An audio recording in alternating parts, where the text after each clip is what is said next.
Updates to get to right off the top at 5 if you're just joining us tonight. First off, the number of hospitalizations in Mecklenburg County is dropping. The county also revealed a third baby has tested positive. The infant is less than a year old, but is doing well. The county has now performed more than 19,000 tests. 1,200 have come back positive. As for when the county can reopen, the health director says they're still dealing with testing limitations. Also breaking, South Carolina taking a giant step toward reopening despite increasing cases.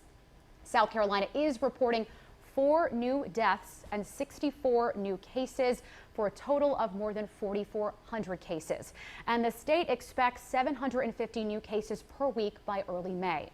Now, in the last 30 minutes, South Carolina Governor Henry McMaster announced that as of 5 p.m. today, right now, everything from furniture stores to craft stores can reopen. Of course, the governor saying social distancing restrictions will still be in effect in and out of those businesses.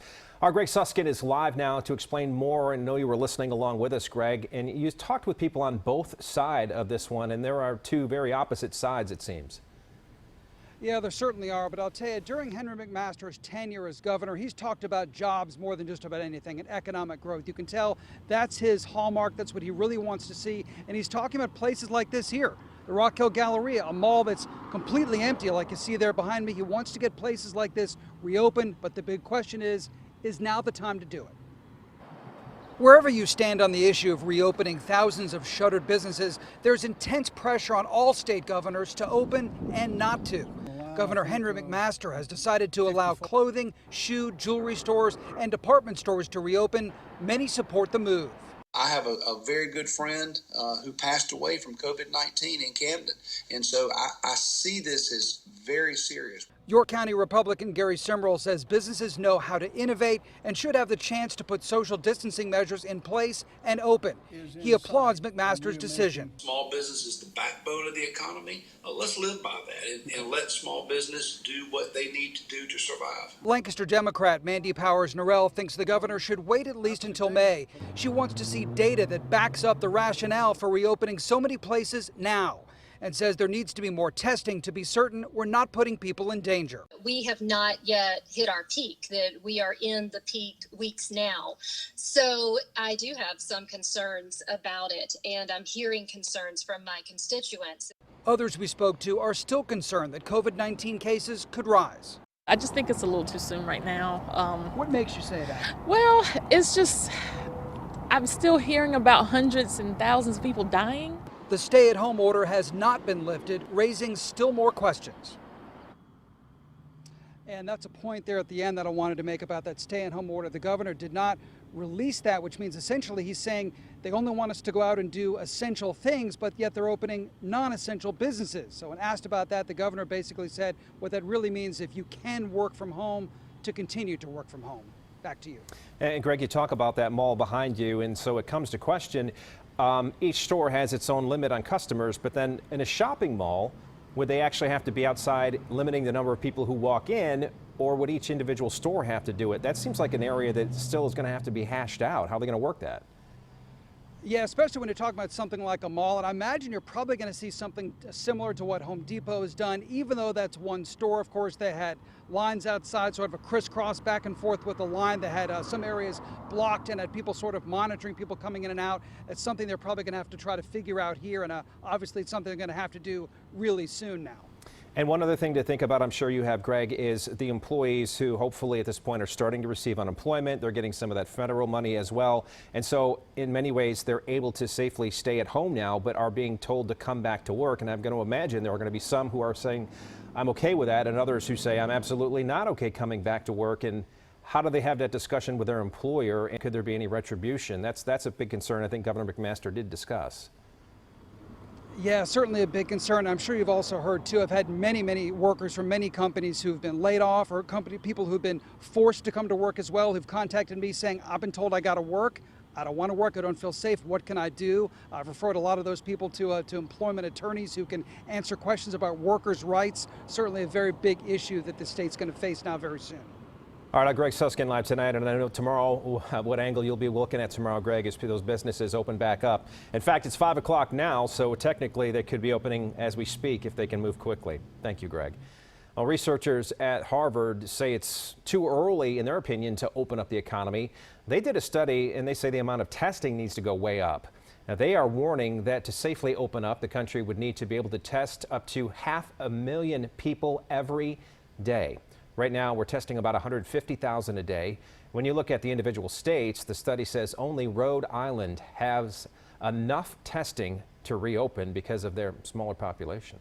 And Scott, based on that model, North Carolina would need to have enough for nearly 16,000 tests every day. Right now, the state is conducting 2,000 to 3,000 tests. At the point we're at now, the stay-at-home order is set to expire in 9 days. Of course, that could be extended. Our Joe Bruno is joining us live tonight. And Joe, you got an update, though, from Mecklenburg County about cases here and whether or not that might be extended. Well, Scott, the health director says that Mecklenburg County is still experiencing significant testing shortages as well as shortages of PPE, and that makes it really difficult to imagine that Mecklenburg County's stay-at-home order will be lifted in 9 days. Here's where things currently stand in the county. We're sitting at around 1,200 cases. 31 people have died to date. We just found out since March 11th, the county has administered more than 19,000 tests, including nearly 300 at new sites launched by Atrium and Novant. State and federal talks about a reopening timeline have centered around more widespread testing and better contact tracing. Mecklenburg County's health director says the county is still struggling in this regard. We still have lots of individuals in our community who are at risk, who do not have immunity antibodies to this infection, and eventually will probably be infected. Last week, the county manager and county attorney got into a slight disagreement over whether Mecklenburg County can extend the stay-at-home order if all the towns are not on board. I asked the county manager if she has any clarity on that tonight, but she says she doesn't. She's hoping to have an answer by tomorrow. Back to you. Yeah, one of those many questions about what we can do and when we can do it. Joe, thanks very much. Deaths from coronavirus have surpassed flu deaths now in North Carolina, also the leading cause of death in the U.S. at this point. North Carolina had more than 6,700 cases tonight. You see them all listed in local counties there. 179 people have died in the past 4 weeks. For comparison, 167 people died from the flu over a span of 6 months in the state. In Mecklenburg County, 31 people have now died from COVID-19. CBS says a worker at its Kendall Drive store in Northwest Charlotte did test positive. The company says it learned about this test, a positive test, on Friday. The worker has not been at the store, though, since April the 9th. They say the worker and any other workers who were exposed are on paid leave during a 14-day quarantine. Tonight, Atrium Health is standing by the plan to relocate coronavirus patients to one of its facilities in Huntersville. That's despite concerns from families, residents, and staff. Huntersville Oaks is one of the long-term care facilities Mecklenburg County has named as an outbreak. And we've learned that's because infected patients from other facilities are being moved in. Channel 9's Mark Becker has spent the day listening to concerns from people who have loved ones inside that facility. Atrium announced over the weekend that they'd made what they call a strategic decision, moving COVID-positive patients from other nursing facilities here to Huntersville Oaks and to isolate them in one wing here. But that caught the family and friends of residents here by surprise, and quite naturally, they're angry and worried. You're concerned.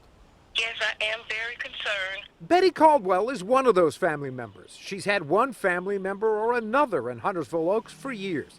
And when she learned yesterday that Atrium was moving sick patients into a wing of that facility, it just didn't make sense.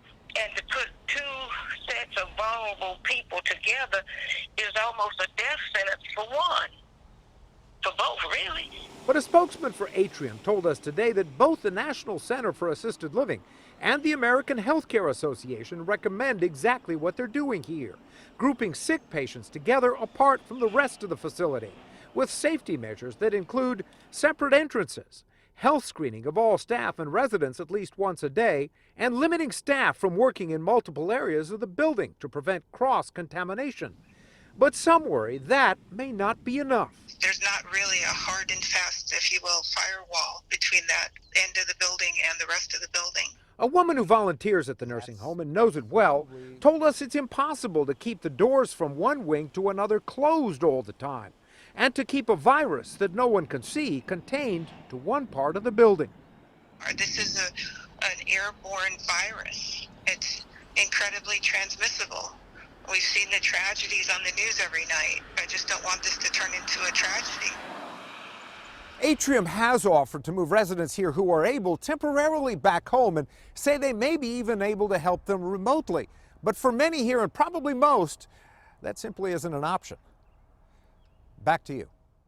Turning to tragic breaking news tonight, health officials confirmed 5 people have died at a Cabarrus County nursing home. We've been following the outbreak at Five Oaks Rehabilitation. Now, the county says 5 people at the center have died since testing was completed.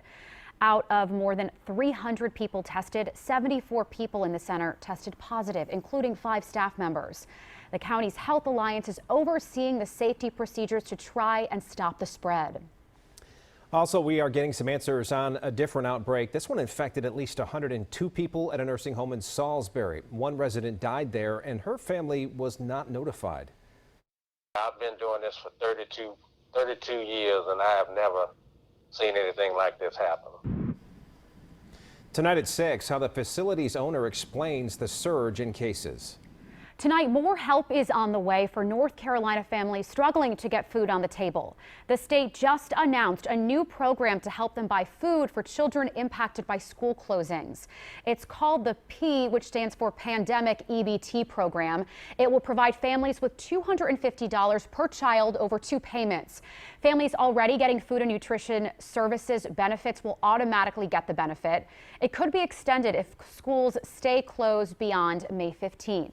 Now, in a statement, Governor Roy Cooper said, quote, "So many families are in need, especially with so many out of work right now.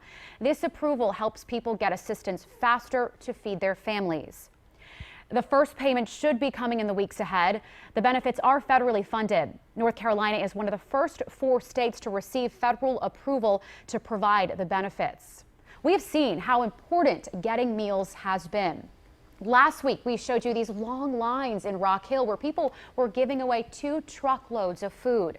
In Belmont, people waited hours just to get basic supplies, including food. And earlier this month in Charlotte, CMS, Hendrick Automotive, and the Charlotte Police Athletic League distributed more than 1,700 meals. Well, could families be in line to get more stimulus checks? Lawmakers are going over an option to send out even more money. One idea would send $4,000 a month to married couples. Action 9's Jason Stujanki has been closely tracking the first round of checks. Let's bring him in to explain what could be a second round. Jason. Yeah, Elsa, a number of people have already been asking me about this. In fact, some people mistakenly think that this is already a done deal and they're waiting for that second round to hit, but we are not quite there yet. At this point, an Ohio lawmaker is pushing another big stimulus package. His plan calls for individuals to get $2,000 each month and couples to get $4,000 each month, both for the next 6 months. Now, lawmakers on both sides have said there's a need for more relief. And earlier this month, President Trump said it was under serious consideration. Now, some critics say the better strategy is not another round of stimulus, rather, but more money for unemployment. Now, at this point, the bill is still in the House. I'm told the earliest lawmakers could tackle this is next week. Jason, there are still so many out there who haven't gotten that first payment yet. I know you've been staying on top of that. What's going on there? Yeah, we've been talking specifically about people who used tax preparers and got refund advances. The money went to the tax preparers bank instead of the individuals or the families. And in a lot of cases, the bank sent the money back to the IRS to sort out. Well, we found out today that it looks like, and this may just be appearances, some glitch in a computer system, but it looks like to all these people, the IRS is actually going to send that money back out Friday, back to the wrong banks. Again, a second time. So we're looking into that. I'm investigating. So coming up at 6, the big question I'm asking, of course, is when will people get their money? Okay, Jason, I know this is something we'll be continually checking with you on. Thank you for that live report.